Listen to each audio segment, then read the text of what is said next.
The movie opens with a team of scientists and soldiers being sent to a remote island with a terrifying reputation. Nobody has a clear picture of what's out there, only that the place is classified as dangerous, strange, and unpredictable. We jump straight into the island's jungle with a helicopter pilot already on the ground. He's alone, surrounded by thick trees and dead silence, when he suddenly hears faint whispers, then light footsteps moving through the brush. His body tenses. He draws his pistol and creeps toward the sound, scanning every shadow like something is stalking him. Then he spots something half buried in dirt, a gun.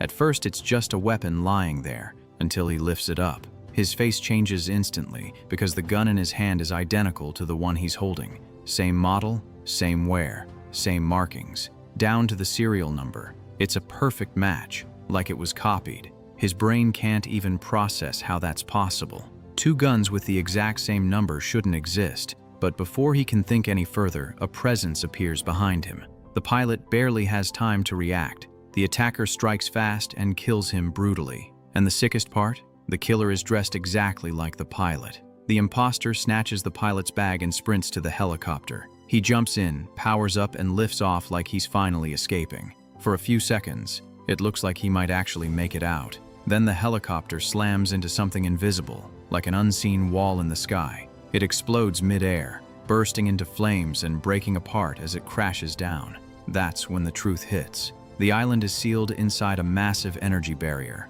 Nothing gets in, nothing gets out. From there, the story rewinds. We're now in San Francisco, where we meet Addison, a former military operative. She sits down with a man named Chase and offers him work. Work she makes very clear is high risk. Addison proves she's done her homework. She knows Chase served in the army, and she knows he was quietly erased after a mission went bad. No records, no paper trail, no official identity left behind, almost like he never existed. And that's exactly why he's valuable. This company wants people who are off the grid on purpose, people the system can't track. Chase asks the obvious question, what's the job? Addison tells him they're heading to a mysterious island. The objective is simple on paper: locate Stacy, the daughter of the company's owner, and bring her back alive. For that, Chase gets paid millions, life-changing money. The number feels wrong. If it's just a rescue, why would it pay that much? But Chase doesn't argue. He needs the cash too badly, so he signs on. Next, Addison recruits Rusk, an investigator with serious combat skills and a strong background in martial arts. Rusk's story is darker. Years ago, an accident wiped out his entire family, and ever since then, he's been chasing danger, like he doesn't care if he comes back. When he hears the mission details and the payout, he agrees without hesitation. The following day, the full squad meets at a private airbase. Addison's team is 6 people total, and she lays out the plan. The island has 2 research facilities, one in the north, one in the south. Their helicopter will land at a central point.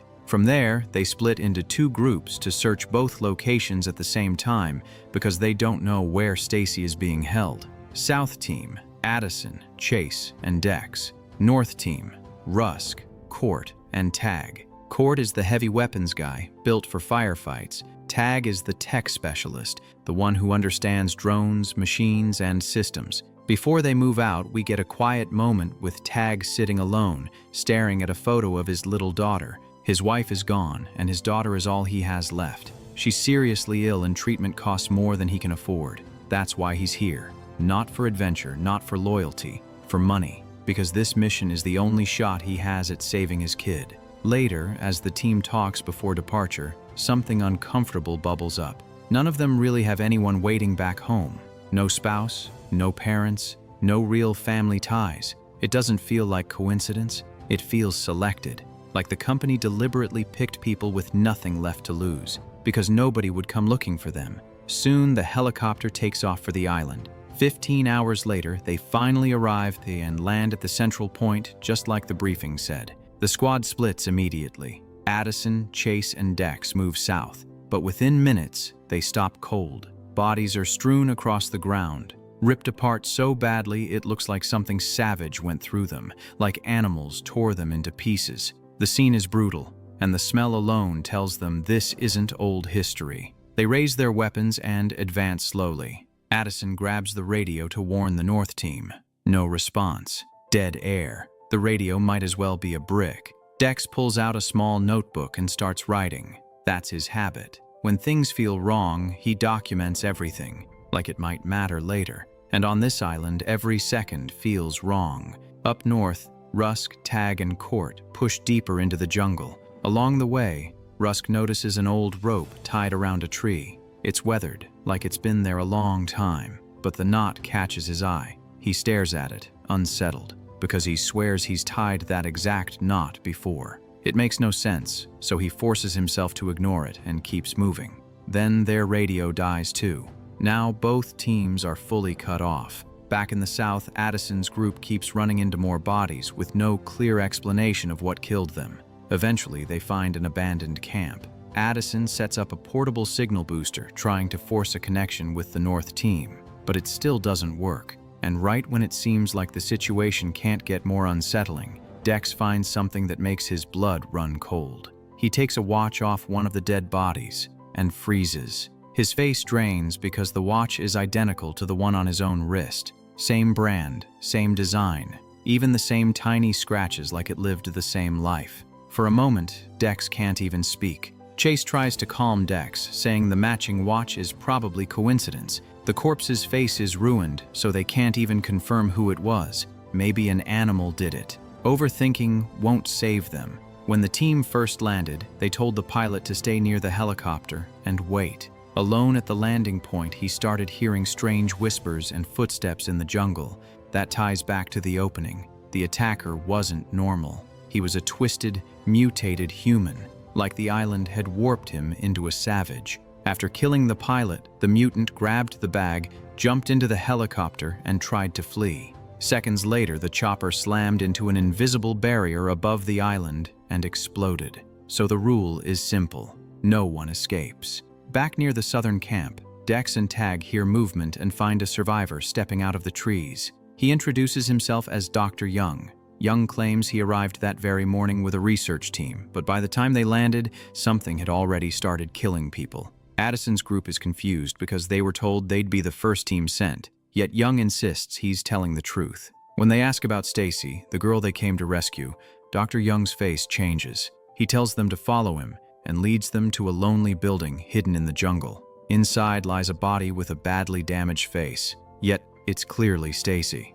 The team goes quiet. The rescue target is already dead. Addison throws out a grim joke. "Do we still get paid?"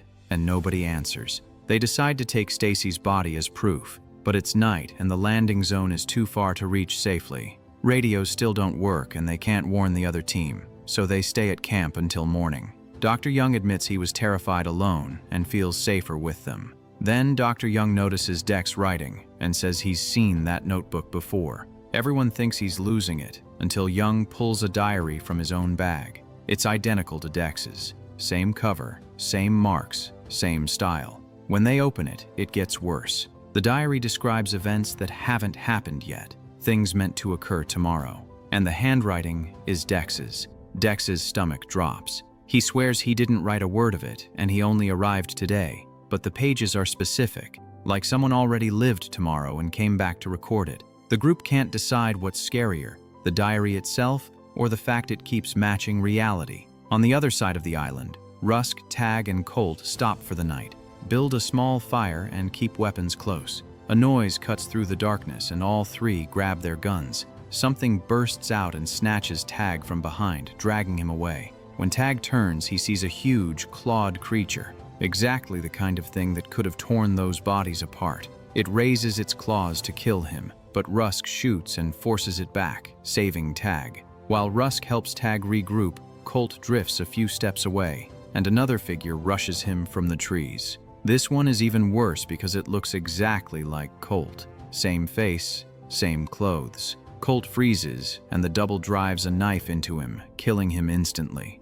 Rusk and Tag can only stare. Now the pattern is undeniable. Duplicates keep appearing, objects and people, and they're deadly. Back at the southern camp, Addison's team keeps reading the diary. It claims Stacy will be alive again in the morning. Everyone calls it impossible, until morning arrives and they step outside. Stacy is there, alive, breathing, talking normally, with no wounds at all, even though they saw her dead body the night before. For a second it feels like the island is mocking them, resetting pieces like a game board. Up north, Rusk and Tag reach the northern research camp. It's abandoned, with equipment scattered and no survivors. Rusk finds an old walkie-talkie and tries it, and surprisingly it works. Addison's team has the matching device, and the two groups finally reconnect. Rusk reports the human-like monsters and tells them Colt was killed by his own duplicate. Addison delivers her own impossible news.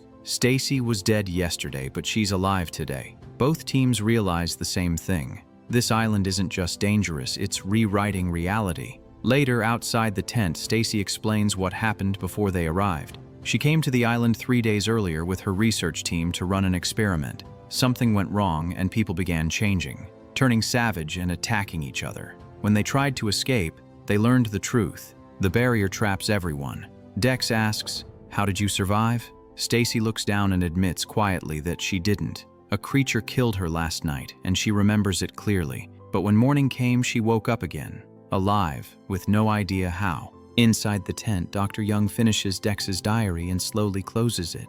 When he looks up, his expression is different. He's not confused anymore. He's scared, but also certain.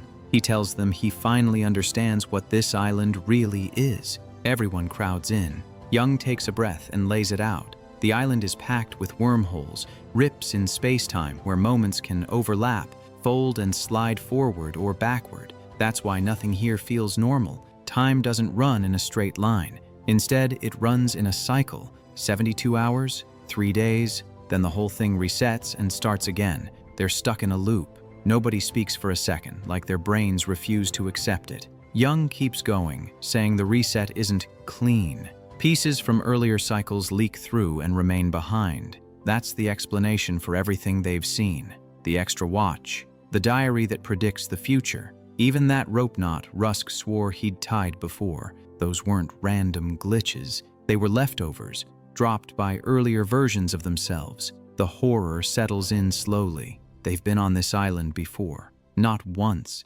many times. Every 3 days, Addison's team arrives thinking it's their first mission, but it's just the same nightmare repeating. Chase finally asks what everyone is thinking, voice tight. If they've been looping, then where are the other versions of them? Where did the previous teams go? Young lowers his eyes. Most didn't make it. He's seen bodies all over the island, faces smashed so nobody could recognize them. But those bodies weren't strangers. They were them. Earlier versions, wiped out and scattered like trash. And then he adds the part that makes the air turn cold. Not everyone dies quickly. According to the diary, anyone who stays longer than 3 days starts losing control, mind and body. Something in the loop breaks them down until they mutate into something else, meaning the monsters out there aren't random creatures.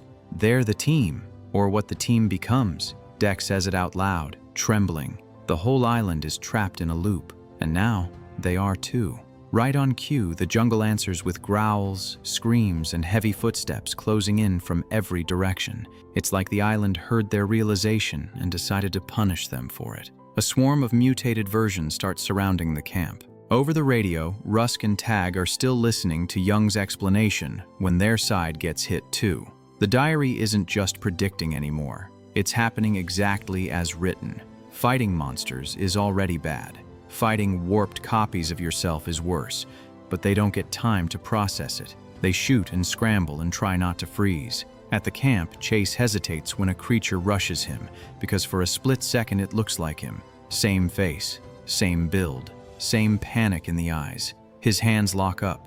Addison snaps him back. "That isn't you," she barks. "If you want to live, you fight." Chase forces himself to aim for the head and pulls the trigger. The copy drops, but the attack doesn't stop. Rusk and Tag are surviving too, yet they're burning through ammo fast, and both of them can feel it. This is only the start. Then the situation turns personal. Stacy, the girl they thought somehow came back, suddenly begins changing. Whatever affected the others has finally reached her too.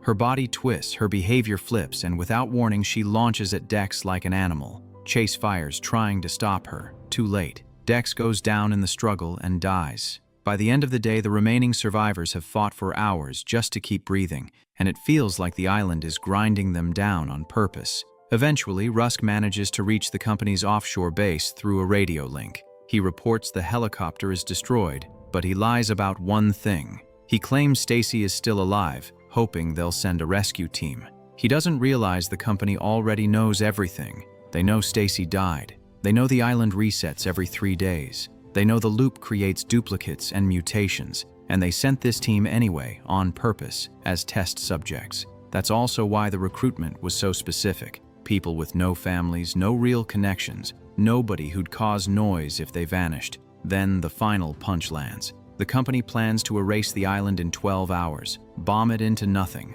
so the mutation can never spread beyond the barrier. Only 5 people are left alive now, and the math is brutal. Escape before the island is wiped or die with it. Rusk and Tag pass the news to Addison, Chase, and Dr. Young, but the obvious problem is staring them in the face. The helicopter is gone. Hope starts to collapse, until Rusk remembers something he couldn't explain earlier. Since arriving, he's been seeing quick flashes of events that never happened, like half-memories from another timeline. He assumed hallucinations. Now, he gets it. Time is distorted here, and he's been catching fragments from the future. In one of those flashes, he saw a small, hidden boat near the island's edge, maybe the only way out. At first light, both groups move for that location. Addison's side reaches it first and waits. Dr. Young checks the boat and confirms the tank is full. If the sea behaves, they might actually reach the mainland, but Rusk and Tag are still fighting their way through the jungle. Their ammo runs dry, their bodies are wrecked, and now they're forced into close combat. Hands, knives, anything, against stronger mutated versions. Tag doesn't make it. His own monstrous double kills him. Rusk is shattered, but he swears that if he survives, he'll find Tag's daughter and make sure she's taken care of. Then the island delivers one more nightmare. A mutated Rusk steps out of the trees, gun raised, aiming straight at him. It looks like the end, until Chase appears behind it and shoots, saving Rusk at the last second.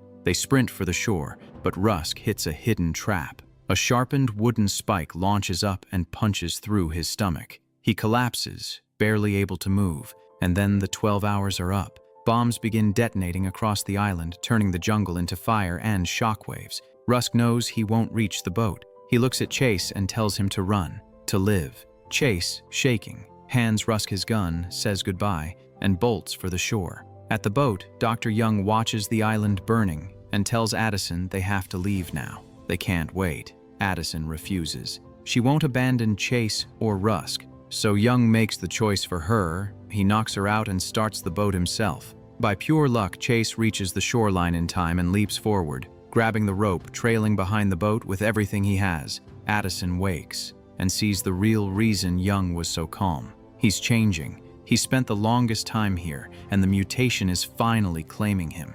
His eyes glow, his face twists, and he lunges at Addison. A single gunshot cracks through the chaos. It's Rusk. From far away with his last strength, he fires one final shot that saves Addison. Then another explosion swallows him. Now only Chase and Addison remain on the boat, surrounded by a collapsing island and a sky full of fire. They don't even know if they'll survive the water. As they pass the spot where the helicopter once exploded, something unexpected happens. The blasts disrupt the wormholes. The barrier weakens for a brief moment, opening a narrow path out. Chase and Addison push through that tiny gap and finally leave the island, breaking free of the loop at last. And that's where the movie ends.